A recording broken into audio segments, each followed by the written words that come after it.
ఊరికే అది మెయింటెనెన్స్ వరకు. Yes, yes. ఎందుకంటే మీ లెవెల్ ఆఫ్ స్టాండర్డ్స్ లో మెయింటెనెన్స్ కే బోల్డ్ అయిపోతుంది అవును. కదా. ఎస్. ఒక స్టార్ ఇమేజ్ మెయింటైన్ చేయాలి. అంటే ఇప్పుడు కొంచెం ఎక్కువైంది అనుకుంటా. ఇప్పుడు ఎక్కువైంది. అంటే కంపేర్ చేస్తే సొసైటీలో ముందు కొంచెం బాగా సింపుల్ గా ఉండేవారు మనుషులు. మెడ్రాస్ లో ఉన్న రోజుల్లో చాలా సింపుల్ గా ఉండేవారు. సింపుల్ గా ఉండేవారు. అంటే నాకు ఇంకా గుర్తుంది, హైదరాబాద్ కి 2004లో వచ్చా. చెన్నైలో జయసుధ గారు, ఓకే జయసుధ గారు కొడుకు, ఇద్దరు ముగ్గురు తెలిసేమో. లేకపోతే ఆటోలో బస్సులోనే తిరిగేవాడిని. ఇక్కడికి వచ్చి కూడా ఆటో బస్సులోనే తిరిగేవాడిని. చాలా మంది వచ్చి మీరు ఎందుకంటే బస్సులో తిరుగుతున్నారంటే నాకు అప్పుడు కన్ఫ్యూషన్, ఎందుకు తిరగకూడదు బస్సులో అని. అంటే డిస్టెన్సెస్, నేను క్రికెట్ ఆడడానికి సికింద్రాబాద్ వరకు వెళ్ళాలి రోజు. అక్కడ 6 లోపల లేదు, గ్రౌండ్లో లేనంటే మా కోచ్ రిటర్న్ పంపించేస్తారు. మార్నింగ్ 6. సో జూబ్లీస్లో 4:15 అలా లేచి పెద్దమ్మ గుడి దగ్గరికి వెళ్ళి 10H బస్ పట్టుకుని కిట్ బ్యాగ్తో పాటు అక్కడికి వెళ్ళేవాడు గ్రౌండ్కి. మళ్ళీ ఆడేసి అక్కడి నుంచి మళ్ళీ రిటర్న్ సేమ్ 10H బస్ పట్టుకుని యూసఫ్ కూడా సెయింట్ మేరీస్ కాలేజ్కి వెళ్ళేవాడు కిట్ బ్యాగ్తో. So that was college life. చాలా మంది ఏంటండి ఇంత సింపుల్గా ఉన్నారు ఇలా. It's not like that. మా పేరెంట్స్ నన్ను అలా పెంచారు కాబట్టి మనకు అది అలా ఉంది అని. మీరు కార్ తీసుకెళ్ళండి అంటే కార్ ఎందుకు, కార్లో వెళ్తే మళ్ళీ ఫ్రెండ్స్ అందరూ కాలేజ్ చేరుతారు, బయటికి వెళ్దాం అంటారు. ఎస్. సో బంక్ కొట్టి. సో హార్డ్లీ ఎవర్ కాలేజ్ లైఫ్లో కార్ ఎక్కువ ఉండేది కాదు. బైక్ అయితే మా అమ్మ అసలు no, absolutely not allowed. Accident cut చేస్తారు. ప్లస్ చెన్నైలో ఎక్కువ కొంచెం స్టంట్లు అన్నీ చేసి 2-3 సార్లు అక్కడ ఫేమస్ బెసనగర్ బీచ్లో అందరూ కుర్రాళ్ళందరూ బైక్ పెట్టుకుంటే స్టంట్స్ చేసేవారు. నువ్వు కూడా వెళ్ళేవాడు అందులో?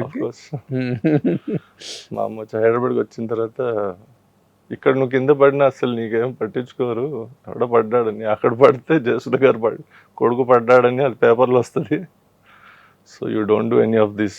హైదరాబాద్ ఎక్కువ మిస్చీవియస్ బిహేవియర్ కొంచెం కట్ డౌన్ చేయమన్నారు. అంటే నువ్వు మిస్చీవియస్ బాయా? అంటే మా అమ్మ కూడా బాగా mischievous.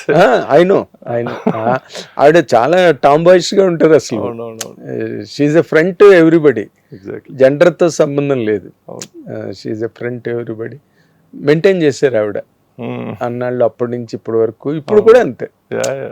Everybody loves her, everybody respects her. The one and only actress Indian సినిమాలో. అంత ఫేవరెట్స్, అంతమంది ఫ్యాన్స్ సంపాదించుకున్నా. అవును, అదే చాలా. మొన్న కూడా అదే అన్నారు, లైక్ 52 years 53 years అంటే సంపాదన ఇది. అదేంటి అభిమానం. మరి మనీ కమ్ అండ్ గో, ఎందుకని ఇది చాలా కష్టం. And even maintaining it is very hard. Correct. మరి ఇప్పుడు మీరు అంత డబ్బు పోగొట్టుకుని వెంటనే ఆవిడ అంత మంచి క్యారెక్టర్ అమ్మ నాన్న తమిళ అమ్మాయిలో చేయడం, అది mostly it's not because of financial అండి. అది అంతా ఆవిడకి ఏమంటే మధ్యలో 2-3 సార్లు నేను రిటైర్ అవుతా నాకు తెలుసు అలా అని అనుకుంటారు. కానీ ఆవిడ 2 years ఇంట్లో కూర్చుంటే ఆవిడ కుదరదు అస్సలు. ఎందుకంటే ఆవిడ చిన్నప్పటి నుంచి ఇదే చేస్తున్నారు. సో సడన్గా ఒక 2 years తర్వాత బోర్ కొడుతుంది, ఇప్పుడు ఏం చేయను అంటే. హాబీస్ ఉంటాయి అందరికి, అవును, కానీ హాబీస్ కూడా ఎన్ని రోజులు. సో ఆవిడకి ఏమంటే I want to be there, I want to be. Now also we're planning own production. We're planning for her to direct her first film at 67 years. Age is only number. So it's a great opportunity for all of us. Yes, great. అంటే నువ్వు direct చేయడానికి అవకాశం ఉందా cinema? యాక్చువల్గా mostly నేనే చేస్తాను అనుకుంటా. అవునా? No actually it's her thing.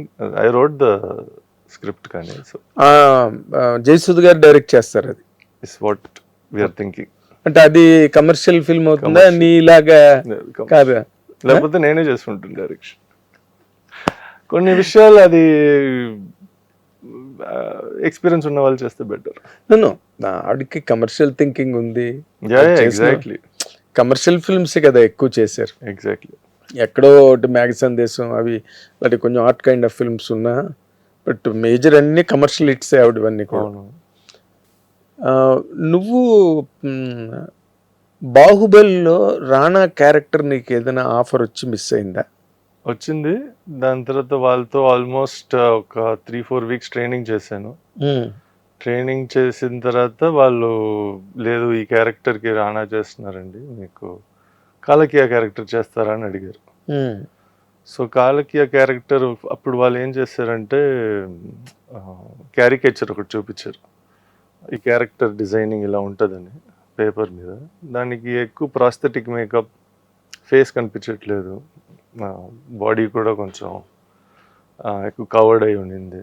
So అప్పుడు వీటికి కాల్ అమ్మ ఏమన్నారంటే, ఫస్ట్ సినిమా నీ ఫేస్ కనిపించట్లేదు, నీ పర్సనాలిటీ చూసే ఇస్తున్నారు కానీ అసలు నువ్వు ఎస్టాబ్లిష్ అవ్వవు ఈ సినిమాలో ఉంటే అన్నారు. కానీ తర్వాత of course when we saw the movie అది టోటల్గా మారిపోయింది. అది మారిపోయింది, అది చాలా మెయిన్ క్యారెక్టర్ కదా. ఎగ్జాక్ట్లీ. సో ఇలాంటి ఉంటే ప్రభాకర్ రిగ్రెట్స్ ప్రభాకర్ గారు చేశారు. ప్రభాకర్ ఎక్కడికో వెళ్ళిపోయాడు ఆ క్యారెక్టర్. అంతకుముందు కూడా 1-2 సినిమాలు మంచి సినిమాలు చేసిన, but it's a land mark film కదా. ఎగ్జాక్ట్లీ. బాధపడలేదా పోయినందుకు? లేదండి, అలాంటి ఉంటే అసలు కష్టం ఇండస్ట్రీలో. చిన్న విషయం కాదు, బట్ బాధపడకూడదు. It happens. ఎందుకు మిస్ అయింది నీకు రాణా క్యారెక్టర్? అది అంటే Ballal my knowledge is there, యాక్చువల్గా క్యారెక్టర్ ఫస్ట్ రానావే చేయాల్సింది. మేబీ కొన్ని డేట్ ఇష్యూస్ వల్ల నన్ను అప్రూవ్ చేయరు. I don't know whether it was date issue or what it was. కానీ ఆ మధ్యలో రానా క్యారెక్టర్ చేయట్లేదు, మీరు ఇంట్రెస్ట్ ఉందా మీకు, దీన్ని కొంచెం అప్రూవ్ చేయరు. మళ్ళీ I think Rana came back in to the picture అంతే. రాజమౌళి గారే మాట్లాడారా? ఆయన డైరెక్ట్ గా ఆఫీస్కి రమ్మన్నారు, వెళ్ళాను, కలిసి మాట్లాడాను, ఆయనే చెప్పారు. దాని తర్వాత 2 సార్లు షూటింగ్ కూడా పిలిచారు, జస్ట్ సరదా కలవాలని. But nothing really materialised from it. But let's hope future ఏమో మళ్ళీ అంతకన్నా మంచి క్యారెక్టర్ వస్తుందేమో, చెప్పలేం కదా. ఫాదర్ చెప్పారు నాకు ఈ విషయం. అవునవును, ఈ ఫాదర్ నితిన్ గారు చెప్పారు, ఎస్, నిహార్ చేయాలి అసలు క్యారెక్టర్ మిస్ అయిందని బాధపడుతుండేవారు ఆయన. ఆయన కొంచెం ఎస్ బాధపడ్డారు. బట్ అంటే నాకు మెయిన్ ఏమంటే అండి, ఛానల్ క్రికెట్ ఆడా, so wins and losses doesn't matter, it's the game which is important. Taught me that discipline. నేను ఎప్పుడు మర్చిపోను, ఆ స్పోర్ట్ ఆడిన వల్ల ఆ డిసిప్లిన్ నేర్చుకున్నాను లైఫ్లో.